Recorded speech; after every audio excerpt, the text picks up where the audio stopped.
I have the privilege of giving two talks this morning. 오늘은 제가 여러분에게 두 번의 강의를 드리게 되는데요.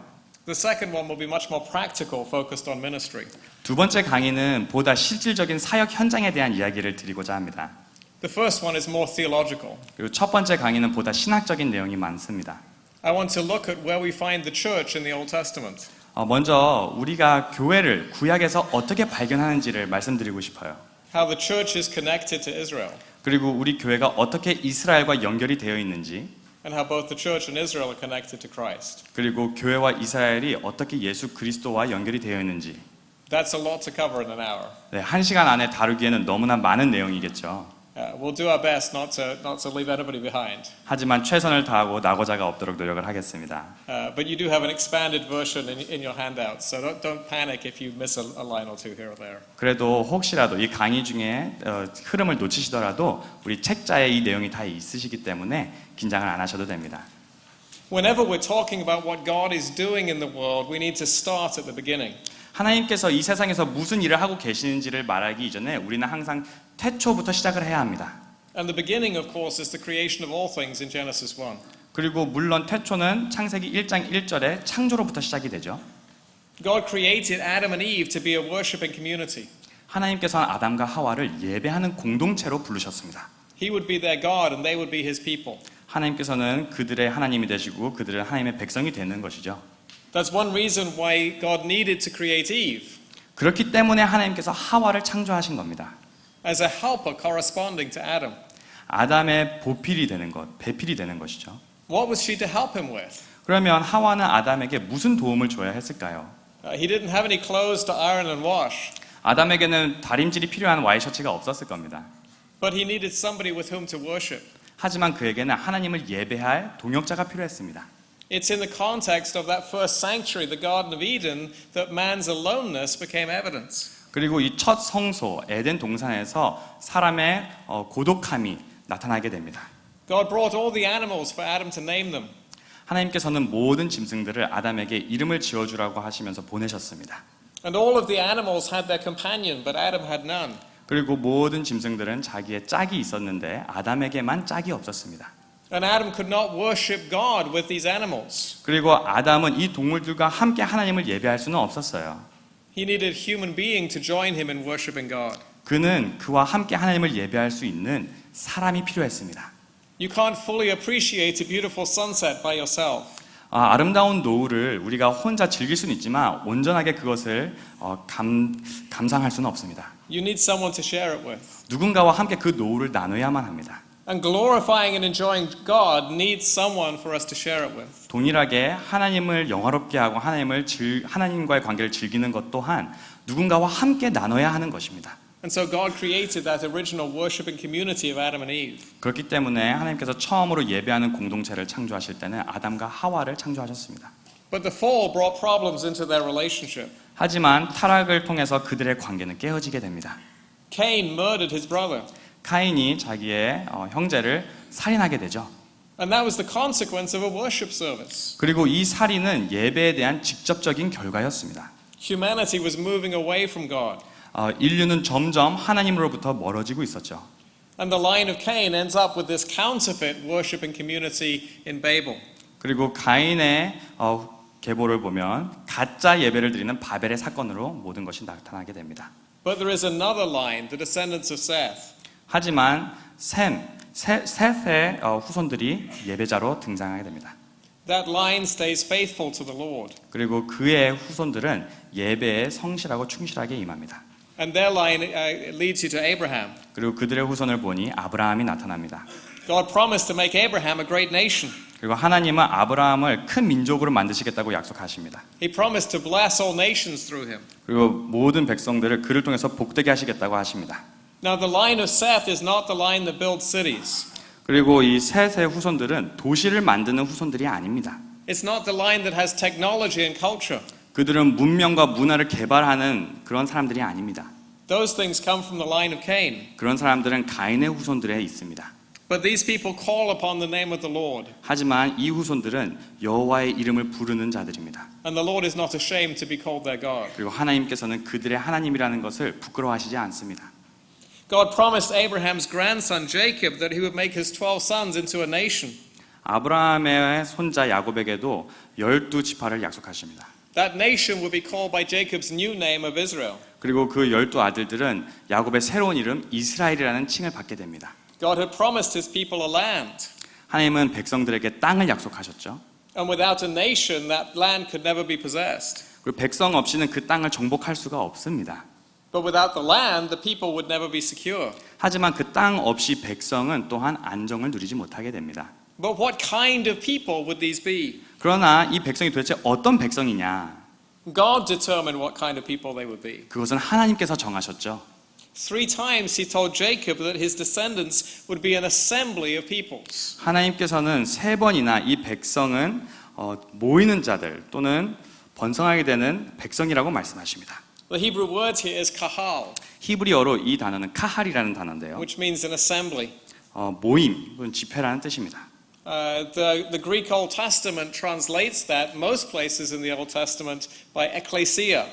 구약을 헬라어로 번역한 성경을 보면 이 카할이라는 단어를 에클레시아로 표현하고 있습니다. Which of course is the New Testament word for the church. 그리고 신약에서는 에클레시아는 교회를 말하고 있죠. These are an assembly of peoples whose function is to gather together in worship of God. 이 사람들의 모임의 목적은 하나님을 함께 모여서 예배하는 것에 있습니다. By calling them a kahal, the Lord defines Israel as a worshiping community. 하나님께서 이스라엘을 카할로 부르시는 것은 그들을 예배하는 공동체로 부르셨다는 것이죠. You see this assembly of Israel at work at Mount Sinai. 그리고 이들의 예배하는 공동체가 시내산 밑에서 모이는 것을 우리가 보게 됩니다. The people gather there to solemnize the covenant with their God. 거기서 백성이 하나님과의 언약을 굳게 세우기 위해서 모였습니다. This is already a fulfillment of that promise made to Jacob. 그리고 이 모임은 이미 야곱에게 약속하신 언약의 성취이기도 합니다. But the promise goes even behind Jacob. 하지만 이 약속은 야곱보다 더 뒤에 더 있습니다. In Genesis 17, God promises not simply to be Abraham's God, but the God of his children after him. 창세기 17장에 보면 하나님께서는 아브라함의 하나님만 되시는 것이 아니라 그의 후손들에게도 하나님이 되시겠다고 약속하십니다. And so the sign of the Abrahamic covenant, circumcision, is applied not just to Abraham, but to his children as well. 그렇기 때문에 이 관계를 세우는 언약의 표징, 할례는 아브라함에게만 주어지는 것이 아니라 그의 후손들에게도 주어지죠. It is to be applied to the children of promise for generations to come. 그리고 그의 후대들에게도 약속을 받은 후손들이라면 그 할례를 행하게 돼 있습니다. It's a sign and a seal of God's covenant commitment to be their God. 이것은 하나님이 그들의 하나님이 되시겠다는 약속의 증표이자 인치심입니다. And their obligation to be the Lord's people. 그리고 백성은 하나님의 백성이 되겠다는 의무를 말하고 있는 것이죠. You can already see here the idea of the church. 이미 이곳에서 우리는 교회에 대한 개념이 보이기 시작합니다. A covenant people that belongs to God. 하나님에게 속한 언약 백성입니다. Who are marked out together with their children as belonging to the Lord. 그들과 그들의 후손들은 하나님에게 속해 있다는 것을 이미 표징으로 받았죠. Distinct from the world around them. 이 세계와는 구별된 사람들입니다. But even in Genesis, the stress is not on the outward sign, it's on the inner reality. 그러나 창세기에서마저도 이 표징은 외적인 표징이 아니라 안에 내적에 있는 현실을 말하고 있는 것입니다. Circumcision by itself does not guarantee blessing. 할례 그 자체가 축복을 약속하지는 않습니다. You can see that from Ishmael and Esau. 그거는 이스마엘과 에서를 보면 알 수 있죠. And the covenant people do not live up to what they're called to be. 그리고 그 역사를 보면은 언약 백성이 그들의 부르심에 합당한 삶을 살아내지 못합니다. Instead of being a harmonious family, Jacob's sons plot together to kill their brother Joseph. 함께 화목한 가정을 이루기보다는 야곱의 아들들은 어떻게 하면 자신들의 형제 요셉을 죽일지를 계획하고 있습니다. But you see this worshiping community taking place there at Mount Sinai. 하지만 그럼에도 불구하고 이스라엘의 백성들은 시내산에서 모여 있습니다. It was so that the people could worship that the Lord told Pharaoh, "Let my people go." 하나님께서 바로에게 나의 백성을 보내라고 하신 그 이유는 나를 예배하고 섬기게 그 백성들을 놓아주라고 하신 겁니다. At Mount Sinai, Israel is called God's treasure possession. 시내산에서 하나님은 백성들을 자신의 아주 귀한 값진 보물이라고 말씀하십니다. They are a kingdom of priests and a holy nation. 그들은 거룩한 백성이요 제사장 나라입니다. They enter covenant with God at Mount Sinai. 그리고 시내산에서 함께 하나님과의 언약의 관계로 들어갑니다. The Lord's word is declared to them. 하나님의 말씀이 그들 위해 선포가 됩니다. And they respond, all these things we will do. 그리고 그들이 대답하기를 여호와께서 명령하신 대로 우리가 다 행하리이다. Moses sets up 12 matzevot, 12 standing stones. 그리고 모세는 12 마세봇, 세워져 있는 바위들을 세웁니다. These represent the 12 tribes of Israel. 이 돌들은 12지파를 대표하고 있죠. And he sprinkles the people with the blood of the covenants. 그리고 백성들에게 언약의 피를 뿌리게 됩니다. And then the 70 elders go up the mountain as representatives of the people. 그리고 70 장로들이 백성을 대표해서 산으로 올라갑니다. And they share a covenant meal in the presence of God. 그리고 하나님 앞에서 언약의 식탁을 나누게 됩니다. And Moses receives there the instructions for the tabernacle. 그리고 그곳에서 모세는 성막에 대한 하나님께서 주시는 말씀을 받습니다. Because God is going to dwell in the midst of his people. 왜냐하면 하나님께서는 그의 백성들 사이에 거하시기 원하시기 때문이죠. But the people are already unfaithful to their God. 하지만 이미 이 백성은 하나님과의 관계를 성실하게 지키지를 못합니다. God enabled them to plunder the Egyptians so they have material to build the tabernacle. 하나님께서는 이스라엘 백성이 애굽 백성들의 보물을 취해서 오게 하셨는데 성막을 위한 것이었죠. And instead they made a golden calf out of it. 하지만 성막을 짓기 위해서 사용하기보다는 금 송아지를 만들기에 그 모든 재물을 씁니다. The kingdom of priests bow down to idols. 그리고 제사장 나라가 벌써 우상에게 숭배를 하고 있는 모습이 나타납니다. What God was telling Moses on top of the mountain, I am the Lord your God who brought you out of the land of Egypt. 나는 여호와 너를 애굽에서 이끌어낸 하나님이시다라고 말씀하셨죠. That reality was being denied by the people at the foot of the mountain. 그러나 그 산 밑에서 백성들은 이미 그 하나님을 부인하고 있었습니다.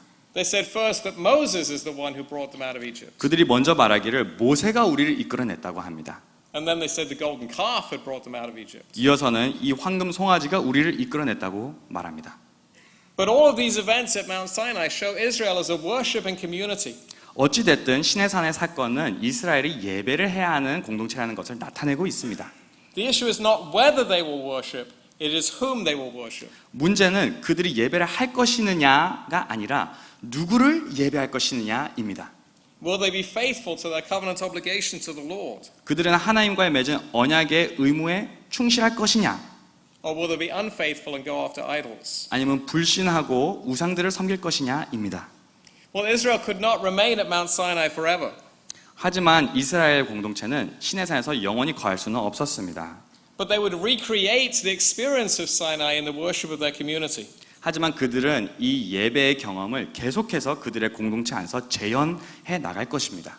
They had regular times of rejoicing in the new moon festivals and the 3 times a year pilgrim festivals. 그리고 그들은 주기적으로 1년 안에서 4개의 주기를 통해서 절기를 통해서 이 경험을 만들어냅니다. And they have particular historical moments at which they would renew covenant with their God. 그리고 그들의 역사를 보면 특별한 시간 속에서 역사의 한 지점에서 이 언약을 갱신하는 모습들을 우리가 봅니다.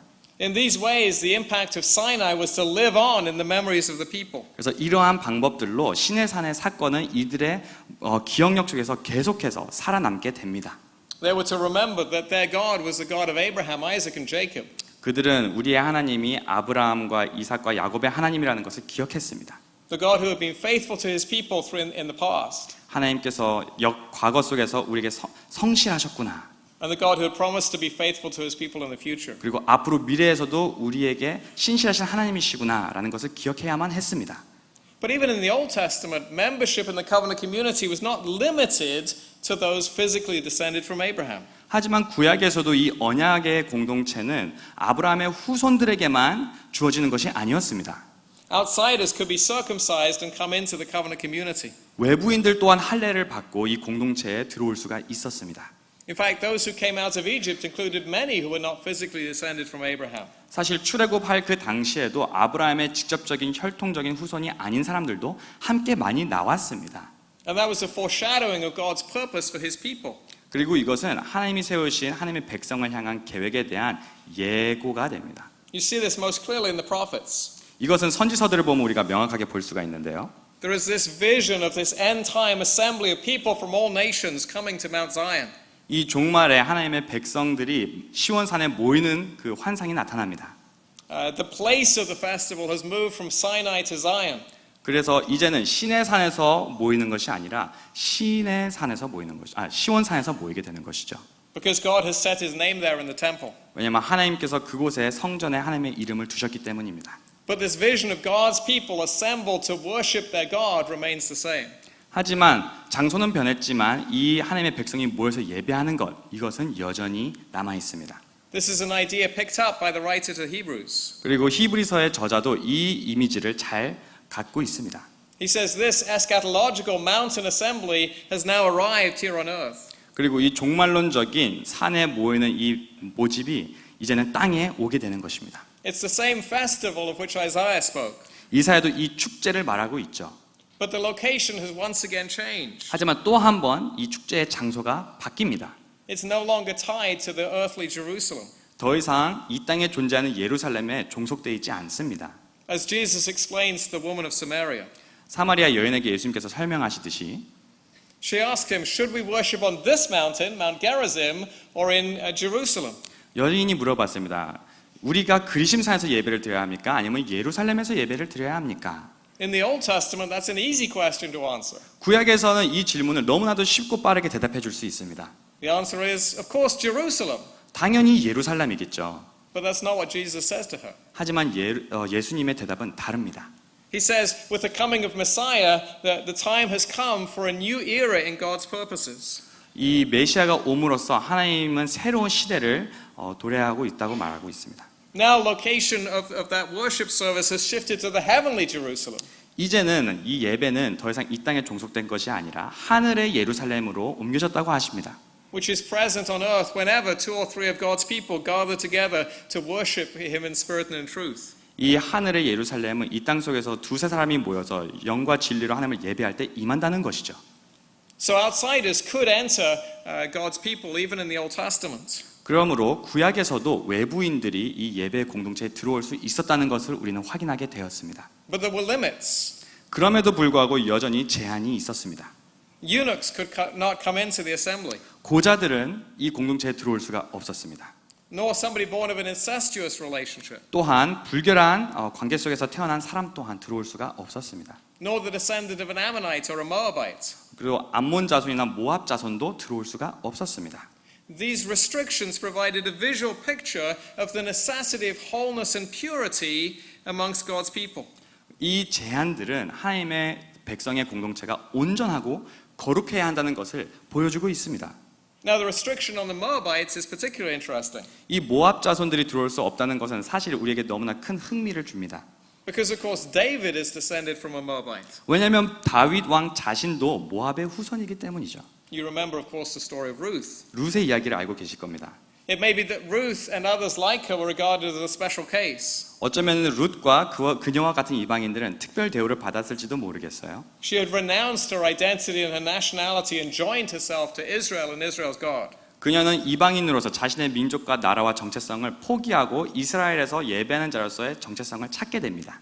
Your people will be my people and your God will be my God. 당신의 백성이 나의 백성이 되고 당신의 하나님이 나의 하나님이 되실 겁니다. And even more than that, where you die, I will die and I will be buried there. 그보다도 당신이 죽는 곳에 나도 죽고 그곳에 내가 묻힐 것입니다. She had completely committed herself to this land and its God.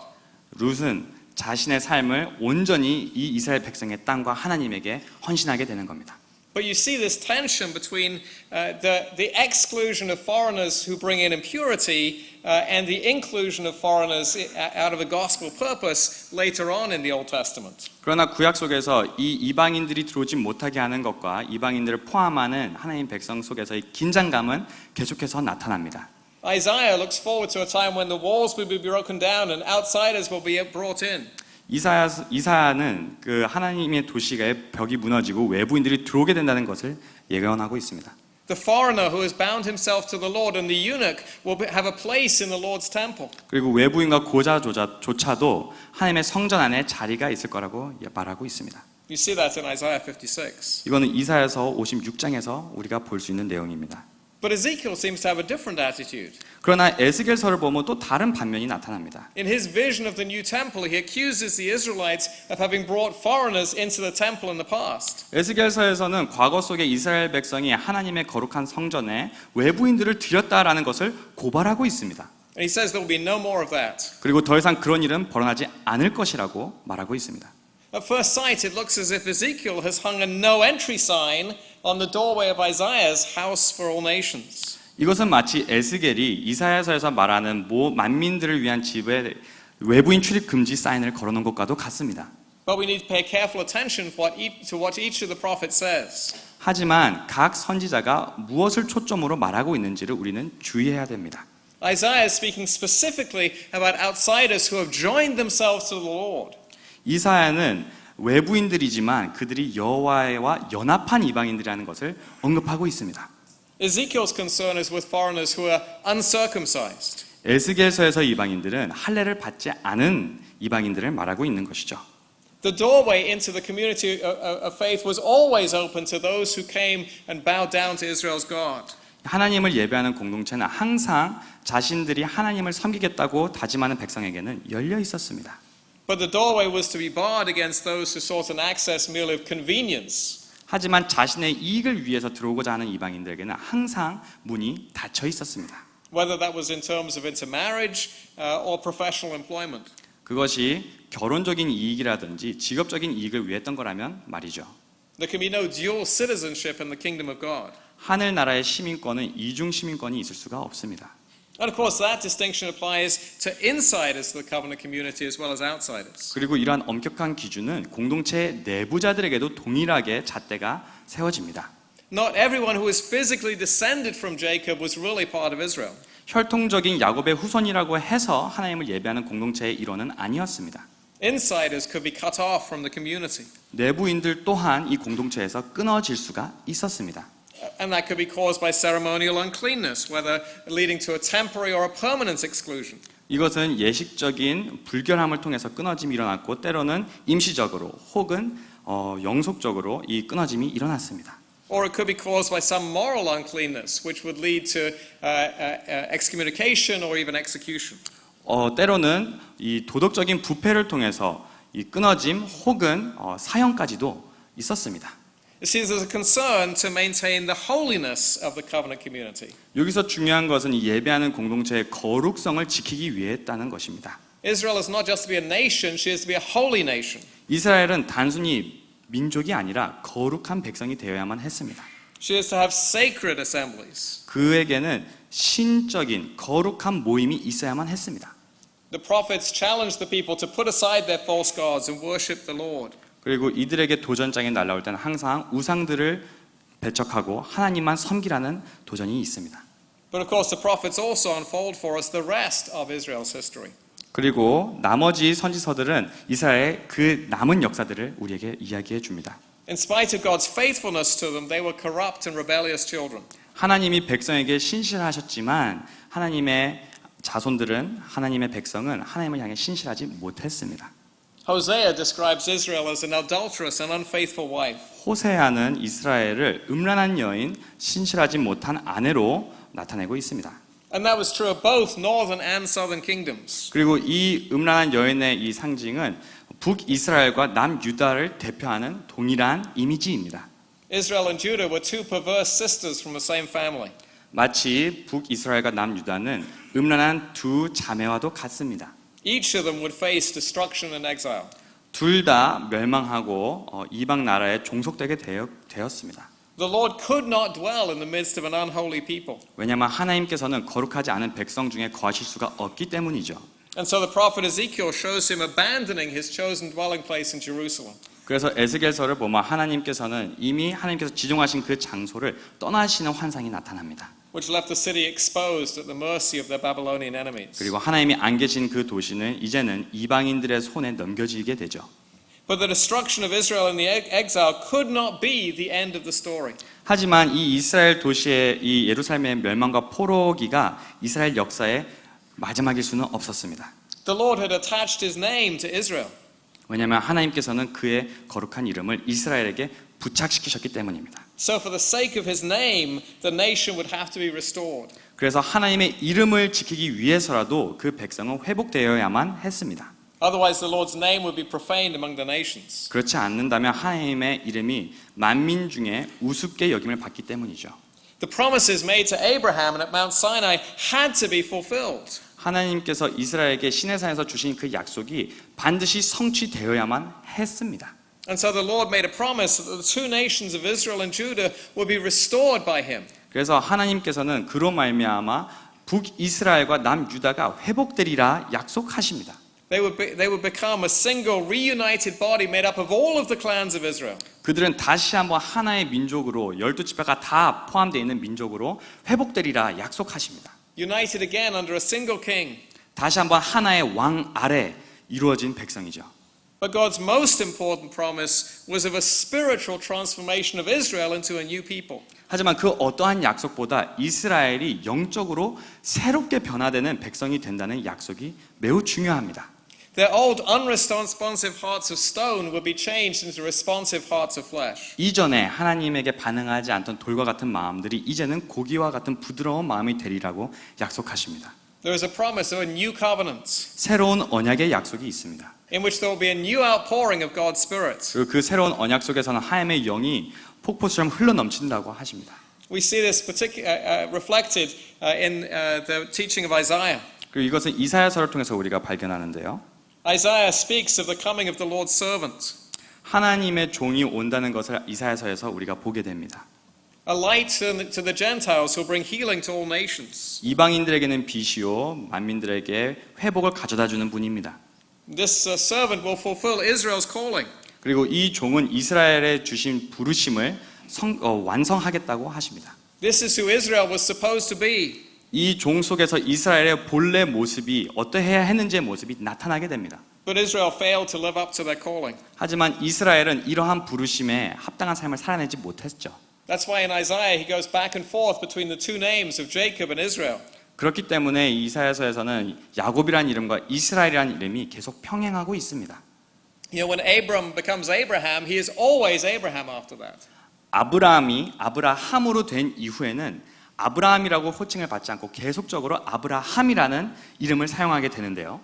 But when Jacob is given his new name of Israel, he continues to be both Jacob and Israel from then on. 야곱의 이름이 이스라엘로 바뀌었음에도 불구하고 이후에 구약 성경에서는 야곱이라는 이름이 계속 다시 나타나고 있습니다. His name Jacob means deceiver.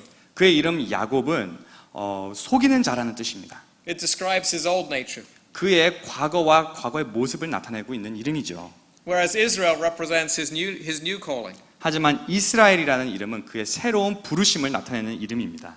And Jacob Israel is both at the same time. 그리고 야곱과 이스라엘은 동시에 존재하고 있습니다.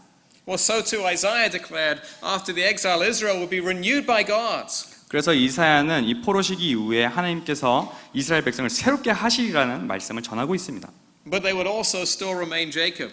하지만 그럼에도 불구하고 그들은 여전히 야곱의 모습을 가지고 있을 거라고 합니다. They would be a struggling and a weak people. 그들은 여전히 넘어지고 쓰러지는 그런 자들이 돼 있을 것입니다. A people who needed to be encouraged to pursue obedience. 계속해서 순종을 하라는 촉구와 격려를 받아야만 하는 백성입니다.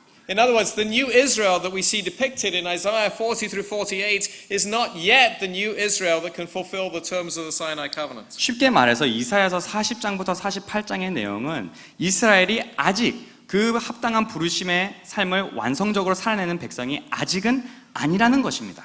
The Israel that returned from exile is no more able to keep the terms of the Sinai covenant than old Israel was. 포로 시기 이후에 귀환한 이스라엘 백성은 시내산 때 언약을 파기한 이스라엘 백성과 그다지 다르지는 않았습니다. Another better Israel is required. 이들보다도 더 나은 이스라엘이 와야만 합니다. And that's what we see in this figure of the servant of the Lord. 그리고 바로 이 더 나은 이스라엘의 모습이 여호와의 종 속에서 발견이 됩니다. In Isaiah 49:3, the servant of the Lord is Israel. 이 여호와의 종이 바로 그 이스라엘과 동일시 여겨집니다.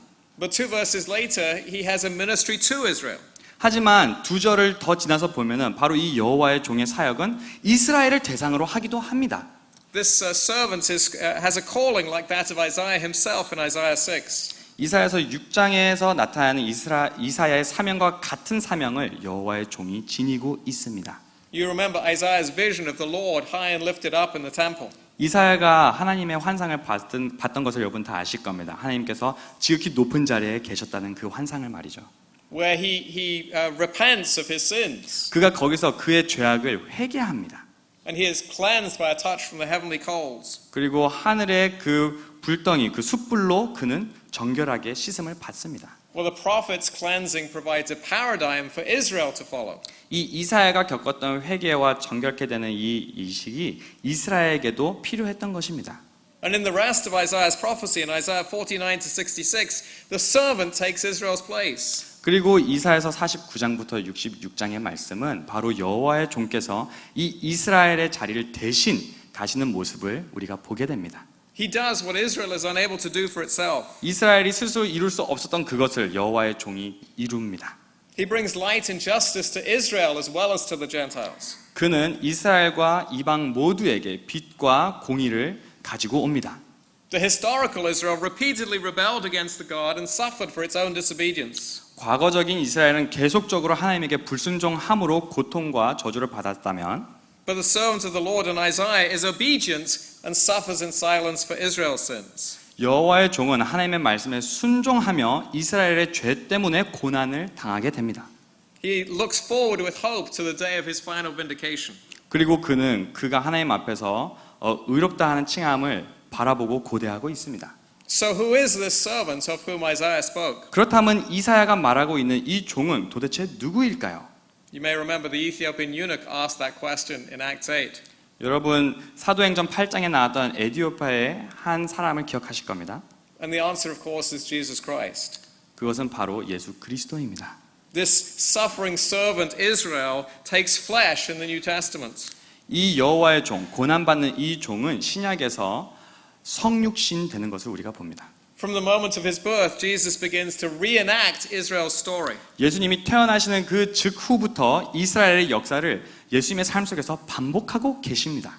He goes down to Egypt at the direction of a man named Joseph. 그는 요셉을 따라 애굽으로 내려가십니다. He survives a massacre of innocent boys. 그리고 그곳에서 무죄한 아이들의 학살을 그분은 살아내십니다. Like Israel, he is the son who God called out of Egypt. 그리고 이스라엘과 같이 예수님은 애굽에서부터 부름을 받아 나오십니다.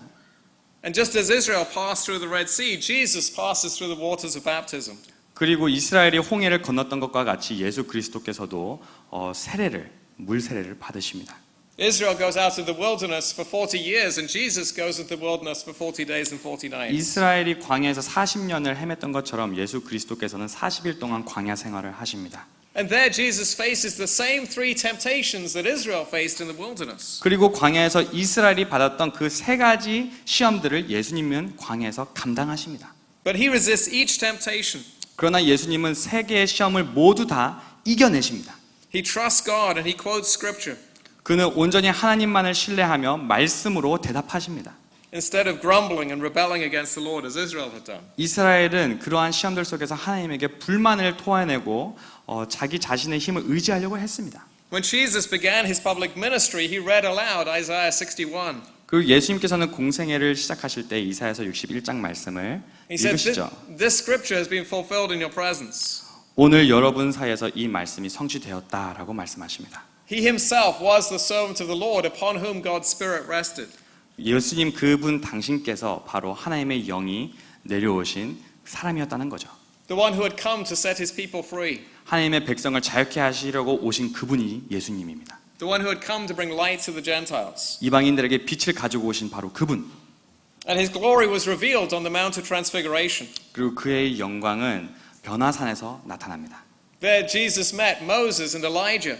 그곳에서 모세와 엘리야를 예수님이 만나십니다. In Luke's Gospel, we hear that they were discussing the exodus that he was going to accomplish at Jerusalem. 누가 복음에서는 그곳에서 예수님이 무슨 대화를 했느냐 하니 예수님의 새로운 출애굽, 예루살렘으로 가는 출애굽을 논의하고 있었다고 말해줍니다. And as the new Israel, Jesus succeeds where God's Old Testament people always failed. 그리고 구약의 하나님의 백성이 실패했던 그 현장 속에서 예수님은 성공하십니다. He was born under the law so that he could fulfill all of the demands of the law. 그는 하나님 아래에서 태어나셔서 하나님의 모든 규례와 법규를 다 지키십니다. Indeed, Romans says that Jesus is himself the goal, the telos for which that law exists. 로마서에서는 예수 그리스도가 바로 율법의 목적이요 완성이라고 텔로스라고 합니다. The new covenant which Jeremiah anticipated is now established in Christ's blood. 예레미야가 기대했던 그 새로운 언약의 피는 바로 예수 그리스도의 피로 말미암아 이루어집니다. Jesus is the chosen Holy One of God. 예수 그리스도가 바로 하나님께서 택하신 거룩한 자입니다. He is the new Adam who fulfills God's original purpose for humanity. 하나님께서 계획하셨던 아담의 계획을 새로 감당하시는 새 아담이십니다. Who leads God's people in worship. 그의 백성을 예배의 자리로 인도하시는 분이시죠. Who submits perfectly to his heavenly Father. 하늘에 계신 아버지에게 완전하고 온전하게 순종하시는 그분. You see, Jesus personally embodies this new Israel towards which the prophets looked. 예수 그리스도가 바로 이 선지자들이 그렇게 기대하고 예시했던 그 이스라엘의 모습으로 오십니다. Now Christ is himself therefore the new Israel. 그러므로 그리스도는 바로 새로운 이스라엘 그 자체이십니다. And that means that all those who are united to Christ by faith are incorporated into this new community of believers. 그렇다면 믿음으로 말미암아 예수 그리스도에게 접붙임된 자는 바로 이 새로운 예배 공동체에 접붙임되는 것과 마찬가지입니다. That's why Paul in Galatians 6 can call the church the Israel of God. 그렇기 때문에 갈라디아서에서 바울은 교회가 바로 하나님의 이스라엘이다라고 표현합니다. That's why Jesus can describe himself as the true vine. 그렇기 때문에 예수 그리스도는 스스로 내가 참 포도나무다라고 하십니다. In the Old Testament, the vine is a classic image for Israel. 이 구약 성경에서 포도나무는 자주 사용되는 이스라엘을 상징하는 이미지입니다. And we who believe in Christ are incorporated into the new Israel as we become branches on the vine. 그러므로 우리가 이 포도나무의 가지가 됨으로써 예수 그리스도와 접붙임되는 것을 보게 됩니다. It's not that the church has replaced Israel. 다시 말씀드리지만 교회가 이스라엘을 대체하지는 않습니다. Absolutely not. 절대 그럴 수 없습니다.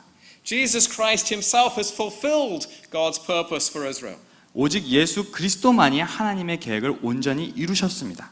He is that Israel towards which the Old Testament looks. 그분만이 구약 성경이 기대하고 고대하던 이스라엘이십니다. And that means that all those who've been joined to Jesus Christ by faith become Abraham's children. 그러므로 말미암아 믿음으로 예수 그리스도에게 접붙임된 자는 아브라함에게 약속하셨던 하나님의 공동체가 되는 것입니다. That's what Paul tells us in Romans 4. 이것이 로마서 4장에서 사도 바울이 하는 이야기입니다. And we are thus members of the true Israel of God. 그리고 우리가 그렇게 하나님의 참된 백성이 되는 것입니다. Christ is the living cornerstone of God's house, 예수 그리스도가 바로 하나님의 성전의 모퉁이 돌이신 거죠. which fulfills the imagery of tabernacle and temple in the Old Testament. 이 모퉁이 돌이 되신다는 것은 구약의 성막과 성전을 완성하시는 분이시라는 겁니다. All those who trust in Christ, who are joined to Christ, become living stones in that house. 예수님과 접붙임된 자, 예수님을 믿는 자는 그 성전의 하나의 돌과 같이 쓰임받는 구성원이 되는 것입니다. This is why Gentiles can now be described in terminology that the Old Testament used only of Israel. 그러므로 신약에서 이제는 이방인들이 구약에서 이스라엘에게만 해당했던 용어들이 이제는 이방인들에게도 해당하게 되는 것입니다. We have become a chosen race. 우리 또한 선택받은 족속이 되는 것입니다. We are a royal priesthood. 우리가 제사장 나라인 것입니다. We are a holy nation. 우리가 거룩한 백성입니다. We are a people for his possession so that we may proclaim the excellencies of him who called us out of darkness into his marvelous light. 우리는 하나님의 소유요, 우리를 이끌어내신 하나님의 영광을 선포하는 자들인 것입니다. That's 1 Peter 2:9. 그게 바로 베드로전서 2장 9절의 말씀입니다. Peter goes on, once you were not a people. 이 베드로전서에 보니 이런 말씀이 있습니다. 이전에 너네는 백성이 아니었다. Remember, he's talking primarily to Gentiles here. 여기서 베드로는 이방인들을 대해 말하고 있습니다. But now you are God's people. 하지만 이제는 너네는 하나님의 백성이다. Once you had not received mercy, 이전에는 긍휼 여김을 받지 못했으나 but now you have received mercy. 하지만 이제는 자비와 긍휼함을 받았도다. You see, in this new covenant that is established through Christ, the promises of a new heart find their fulfillment. 이 예수 그리스도 안에 발견되는 백성들은 바로 이 새로운 마음을, 새로운 심장을 받는다는 언약의 약속에 성취를 받습니다. The promise of a new heart with God's law written upon it. 이 새로운 심장은 하나님의 말씀이 기록되어 있는 심장을 말하고 있습니다. Those promises were addressed in Jeremiah to the house of Israel and the house of Judah. 이 약속은 예레미야 선지자를 통해서 이스라엘과 유다에게 주시는 말씀이었습니다. But now in Hebrews 8 they become the inheritance of the church. 하지만 이제 히브리서 8장에서는 이 약속이 교회에게 기업으로 주어지는 약속입니다. You see, becoming part of the new covenant Israel is not a matter of physical descent from Abraham. 우리가 보았듯이 이 언약은 혈통적인 아브라함의 후손들에게만 주어지는 것이 아닙니다. It's a matter of becoming Abraham's spiritual children. 이 문제는 아브라함의 영적인 후손이 되는 것을 언급하고 있는 것입니다. And we do this by sharing Abraham's repentance and Abraham's faith. 그리고 이 백성에 들어가는 것은 아브라함의 회개와 믿음을 우리가 받음으로써 가는 것입니다. This is how the new people of God can include Jews and Gentiles together. 그러므로 이제는 이 공동체, 예배하는 공동체는 유대인들과 이방인들을 함께 포괄하고 있는 것이죠. Both brought together on an equal footing. 둘 다 동등한 발판 위에 세워지는 것입니다. Because we've both been grafted into the new olive tree, which is Christ himself. 왜냐하면 우리는 동등한 위치에서 함께 새로운 예수 그리스도 안에 접붙임이 되었기 때문입니다. Christ is the Israel of God. 예수 그리스도가 바로 하나님의 이스라엘이십니다. Now again, that does not mean that God has forgotten his promises to those physically descended from Abraham. 그렇다고 해서 하나님께서 혈통적인 이스라엘을 배척하신다는 것은 아닙니다. They too can be grafted into this new Israel in Christ. 그들 또한 혈통적인 이스라엘 또한 이 그리스도 안에 새로운 이스라엘로 들어오게 될 것입니다. But not everyone who is physically descended from Israel is part of that new Israel that Christ embodies. 하지만 여전히 혈통적인 이스라엘이 무조건적으로 다 새로운 이스라엘에 들어온다는 것은 아닙니다. The Israel of God has now expanded to encompass the ends of the earth. 이제 하나님의 이스라엘은 땅 끝까지를 포함하고 있습니다. Just as Isaiah anticipated with the nations streaming to Mount Zion. 마치 이사야가 만 백성이 시온 산으로 몰리는 것을 봤던 것처럼 말이죠. Before Jesus ascended into heaven, the disciples asked him whether he was going to restore the kingdom to Israel at this time. 예수님께서 이 하늘로 올라가시기 전에 예수님의 제자들이 물어봅니다. 이때에 이스라엘이 회복될 것입니까? And his answer was to send them out as missionaries. 그리고 그들의 질문에 예수님의 대답은 그들을 선교사로 파송하는 것이었습니다. You will be my witnesses in Jerusalem, in Judea, in Samaria, and to the ends of the earth. 너희가 나의 증인이 되리요 예루살렘과 유다와 사마리아와 땅 끝까지. Judea is the former southern kingdom. 유대아는 이스라엘의 남쪽 나라를 말하고 있습니다. Samaria, the former northern kingdom. 사마리아는 북쪽 나라를 말하고 있는 것이죠. And now bringing in the ends of the earth as well. 그리고 더 나아가서 땅 끝을 다 모으고 계십니다. This is how God was going to restore the single kingdom of Israel under a new David, Jesus himself. 바로 이렇게 새로운 다윗 왕의 혈통 예수 그리스도 아래 모든 이스라엘 백성을 하나님께서 모으시겠다고 하시는 겁니다. Everything that is promised in the Old Testament finds its fulfillment in Christ. 구약에서 약속된 그 모든 예언들과 약속들은 바로 예수 그리스도 안에서만 성취를 찾습니다. The kingdom comes as the gospel is preached to members of the former southern and northern kingdoms. 하나님의 나라는 이전에 남쪽 백성과 북쪽 백성에게 하나님의 나라에 대한 복음이 전파될 때 이 땅에 임하는 것입니다. And the gospel is preached to the Gentiles as well. 그리고 이 동일한 복음이 바로 이방인들에게도 선포됩니다. So the Jew and Gentiles together are incorporated in the new people of God. 그러므로 유대인도 이방인도 함께 하나님의 백성에 포함되게 됩니다.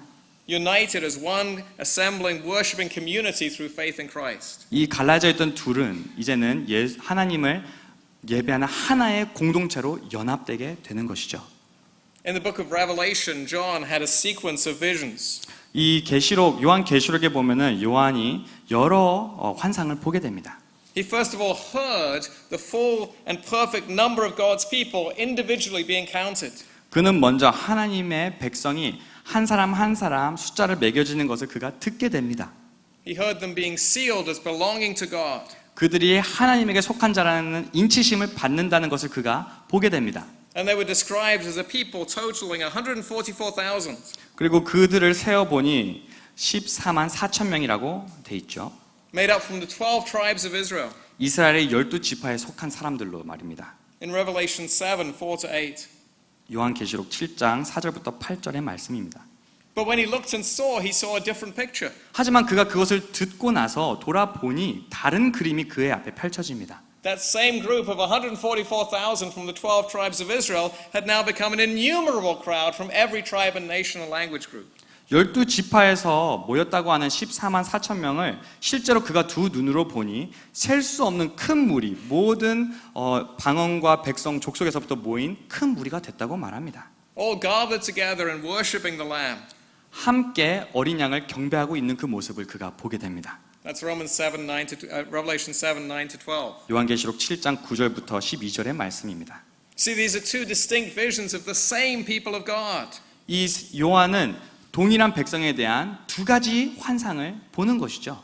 All those who've been granted access to the heavenly New Jerusalem. 하늘 예루살렘에 들어가는 그 자들을 그가 바라보게 됩니다. Those who come to the eternal city of God. 영원한 하나님의 도성으로 들어가는 그 백성. The enemies of God's people assault God's people in a final battle. 그리고 마지막 전투에서 하나님을 대적하는 자들은 하나님의 백성을 기습합니다. But they cannot triumph against them because the Lord will fight for his people. 하지만 그들의 수고와 노력에도 불구하고 하나님이 백성과 함께 하시기 때문에 하나님을 대적하는 자들은 승리할 수가 없습니다. The Lord will keep his church safe. 하나님께서 바로 그분의 교회를 지키시기 때문입니다. The church is now described as the Lord's bride. 이제 교회는 하나님의 신부라고 표현되고 있습니다. This is another image that is throughout the Old Testament representing Israel. 이 신부라는 표현 또한 구약에서 이스라엘을 말하고 있는 표현입니다. But in Revelation it is the church who is beautifully adorned to meet her husband. 그러나 요한계시록에서 우리가 보니 이 신부라는 표현은 이제 교회를 말하고 그의 신랑을 맞이할 교회, 하나님을 맞이할 교회를 말합니다. In spite of all of her repeated unfaithfulness. One more time, please. In spite of all of her repeated unfaithfulness. 여러 불성실한 그 실패에도 불구하고 말이죠. She is now clothed in pure linen without spot or defect. 그는 더 이상 흠집이 없는 청결하고 아름다운 옷을 입고 나타납니다. She is clothed in the righteousness of Christ, 이제 그리스도의 의로운 예복을 입고 나타나는 것입니다. able to stand at her husband's side and dwell with him forever. 그리고 이제는 온전한 모습으로 그의 신랑 되는 그리스도와 함께 영원히 관계를 나누게 되는 것입니다. On that last day we will see God's original purpose and plan for humanity reach its fulfillment. 그 마지막 때에는 우리가 하나님께서 태초부터 계획하셨던 백성을 향한 부르심이 어떻게 성취되는지를 보게 될 것입니다. His goal for Israel will reach its conclusion. 하나님께서 이스라엘에게 주셨던 그 최종 목적지를 우리가 두 눈으로 보게 될 것입니다.